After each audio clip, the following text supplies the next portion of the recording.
हीरा में देखा कि किस तरह हीरा ने मास्टर जयदीप को मारा और शाम अकेला हो गया, तो मोती ने उसे अपने साथ रखने का फैसला किया। चलिए आगे देखते हैं। कई महीने बीत चुके हैं, फिर भी मोती और शाम को मास्टर जयदीप के लौटने की आस है, तो वही मोती ने शाम को अपने साथ रखा है। मोती शाम से कहता है, बेटा शाम, तुमने अपनी पढ़ाई पूरी की और अगर तुम्हें कोई तकलीफ हो तो मुझसे पूछना, मैं तुम्हें इस विषय के बारे में बताऊंगा।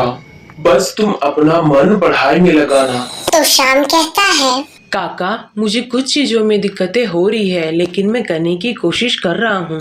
तो मोती कहता है, शाम, मुझसे कुछ मत छिपाना, मैं भी तुम्हारे पिता के समान ही हूँ। तो शाम कहता है, काका, मुझे पिताजी की बहुत याद आ रही है, वे कहाँ चले गए हैं? तो मोती भी शाम की यह बात सुन के उदास हो जाता है। तो वही गांव का चंदू अपने दोस्तों के साथ मिलकर पानी की टंकी के नीचे शराब पीता है। तो नाथन उसे कहता है, अरे भाई चंदू, हमारा तो हो गया, हम इसे घर लेकर जाते हैं, तुम्हारा हो जाए तो तुम आ जाना। हाँ हाँ जाओ, मेरा हो जाएगा तो मैं आ जाऊंगा। और वैसे भी इसने इतनी पी है, किसे संभालने में लोग लगेंगे। वे लोग वहाँ से चले जाते हैं। चंदू पीता रहता है और खुद से ही कहता है, अरे भाई, पीने में जो मजा है वो किसी चीज में नहीं है। हाँ।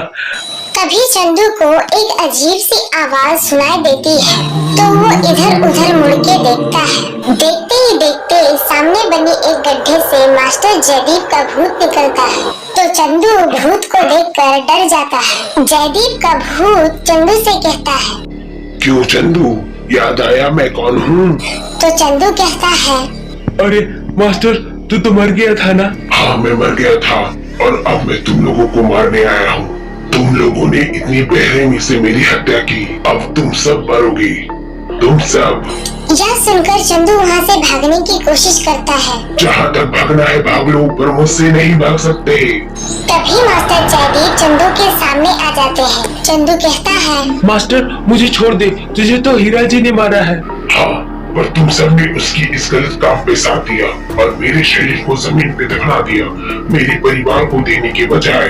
मैं तुम लोगों को छोड़ूंगा नहीं। और देखते ही देखते चंदू के पैरों के नीचे की जमीन धंसने लगी। चंदू घबराकर कहता है, नहीं नहीं, छोड़ दो मुझे, छोड़ दो मुझे, जाने दे मुझे मास्टर, जाने दे मुझे। और देखते ही देखते चंदू उस गड्ढे के अंदर चला जाता है। मास्टर जयदीप कहते हैं, अब बाकियों की बारी। तो अगले दिन नाथन, बिरजू और कैलाश देखते हैं कि पानी की टंकी के नीचे ये बड़ा गड्ढा कहाँ से आया। बिरजू कहता है, अरे इस गड्ढे में तो किसी की लाश है, कोई गांव का ही आदमी लगता है। क्या क्या कहा? लाश? यह लाश कहाँ से आई और ये किसकी लाश है? पता नहीं, इसके लिए तो हमें इसे खोद के देखना पड़ेगा। यह कहकर बिरजू उस जगह को अच्छी तरह से खोद देता है ताकि लाश को बाहर ला सके। उस लाश को बाहर निकालकर देखते हैं कि वो तो उनके मित्र चंदू का ही है। सभी गांव वाले बहुत दुखी होते हैं और चंदू की पत्नी रो रही होती है। मास्टर जयदीप अपनी मौत का बदला लेने के लिए उन सभी को बारी बारी से मारते हैं जिन्होंने हीरा का साथ दिया था। चंदू की तरह उन्होंने वासु को भी मारा और उसे भी अपनी शक्तियों से जमीन के अंदर दफना दिया। तो वही दूसरे दिन नाथन, बिरजू और गांव के दो लोगों को वासु का शरीर वैसा ही जमीन पे दफन मिलता है जैसे चंदू का था। उस लाश के पास मास्टर जयदीप का नाम लिखा था। बिरजू यह देखकर घबरा जाता है और दौड़कर हीरा के पास जाता है। बिरजू हीरा से कहता है, अरे हीरा जी, मास्टर जयदीप वापस लौट आए हैं, वो भी भूत बन के। उन्होंने चंदू और वासु को भी मार दिया है, जमीन पे दफना कर। अब मैं चाहता हूँ, अब मेरी बारी है, मैं मरना नहीं चाहता, कृपया मुझे बचा लीजिए। यह सुनकर हीरा कहता है, अरे बिरजू, भूत मूत कुछ नहीं होता, क्या तुम इन बकवास बातों पे विश्वास करते हो? और वो भी मास्टर जयदीप का भूत, वो तो लंबी यात्रा पर गए हैं।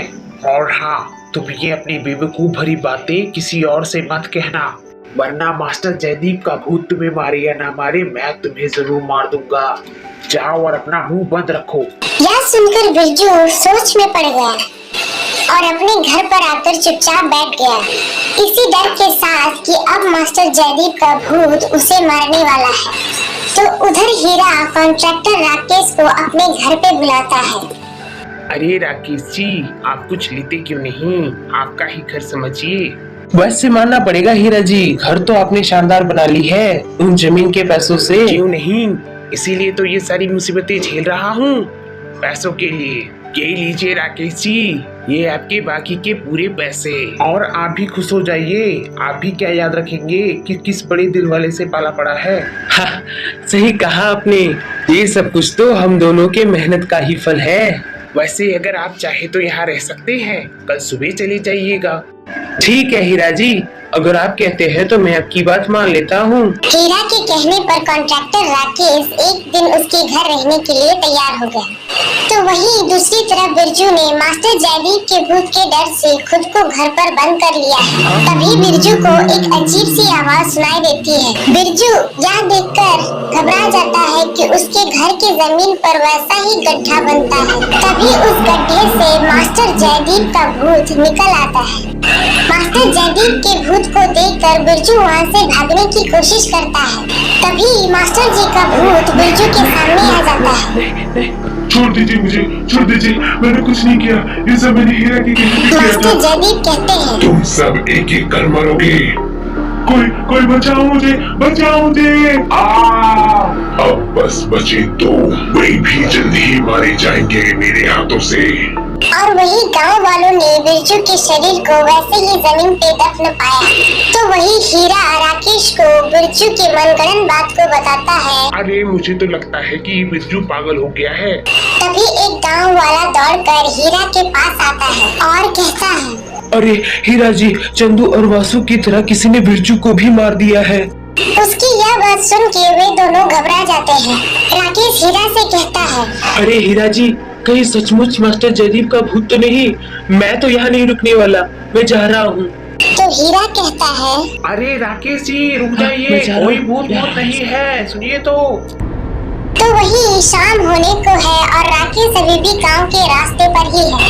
तभी मास्टर जयदीप का भूत रास्ते के बीच से निकलकर राकेश कॉन्ट्रैक्टर के कार की तरफ बढ़ने लगते हैं। यह देखकर राकेश कॉन्ट्रैक्टर घबरा जाता है और सीधे उसकी गाड़ी पेड़ पर जाके टकरा जाती है। राकेश कॉन्ट्रैक्टर भी घायल हो जाता है। तभी वह हीरा को फोन लगाता है। अरे हीरा जी, मास्टर जयदीप का भूत मेरे पीछे पड़ा है और वही सभी को मार रहा है। आप क्या कह रहे हैं राकेश जी? मास्टर जयदीप का भूत बिरजू सच कह रहा था। तभी मास्टर जयदीप का भूत राकेश के सामने आ जाता है। मुझे छोड़ दो, मुझे छोड़ दो मास्टर जी, मुझे छोड़ दो। तुम्हें छोड़ दूं? कैसे छोड़ दूं? तुम दोनों ने ही तो मिलकर मेरी जान ली है। मेरे बेटे को अनाथ कर दिया तुम लोगों ने, और एक बार भी नहीं सोचा सजा तुमको मिलेगी। बचाओ बचाओ। यह देखकर मास्टर जयदीप का भूत हंसने लगता है। वे कहते हैं, अब बस सिर्फ एक की बारी, फिर मेरा बदला पूरा होगा। मैं आ रहा हूँ हीरा। उधर हीरा यह सोच के पागल हो रहा था कि अब मास्टर जयदीप का भूत उसे मार देगा। अरे नहीं, क्या करूँ मैं? कहाँ जाऊँ मैं? कहाँ छिपूं? तो वही हीरा के पैरों के नीचे की जमीन भी धंसने लगती है। ये क्या हो रहा है? ये क्या हो रहा है? तो हीरा डर के मारे अपने घर से बाहर भाग जाता है। तो इधर शाम का वक्त है और कुछ गांव वाले सरपंच जी के साथ बैठकर बातें कर रहे हैं। तभी वहाँ मास्टर जी का बेटा श्याम और मोती आता है। सरपंच जी उनसे कहते हैं, अरे बेटा श्याम, मोती, कैसे हो तुम दोनों? श्याम कहता है, हम ठीक है सरपंच काका, आपकी तबीयत कैसी है? आप ठीक तो है? वो लोग बातें करते ही है कि तभी वहाँ पर हीरा दौड़ कर आता है और मोती से टकराकर गिर जाता है। तो सरपंच कहते हैं, अरे हीरा, संभल कर, इतना घबरा कर कहाँ भाग रहे हो तुम? सरपंच जी मुझे बचा लीजिए, मुझे बचा लीजिए। वो मेरे पीछे पड़ा है, वो मुझे मार देगा। कौन तुम्हारे पीछे पड़ा है? कौन तुम्हें मार देगा? और तुम शाम के वक्त ऐसे क्यों भाग रहे हो? तभी हीरा को एक आवाज सुनाई देती है। हीरा, तुम उन्हें बताओगे कि मैं बताऊं?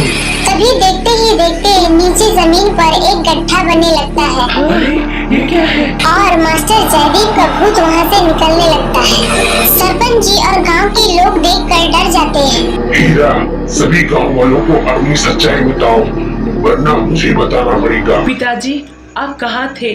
हम लोगों ने आपको कहाँ कहाँ नहीं ढूंढा, लेकिन आप वापस आए ही नहीं। अब मैं तुम्हारे पास नहीं आ सकता बेटा श्याम, क्योंकि मेरी मृत्यु हो चुकी है और मेरी मृत्यु का कारण हीरा और उसके लोग हैं।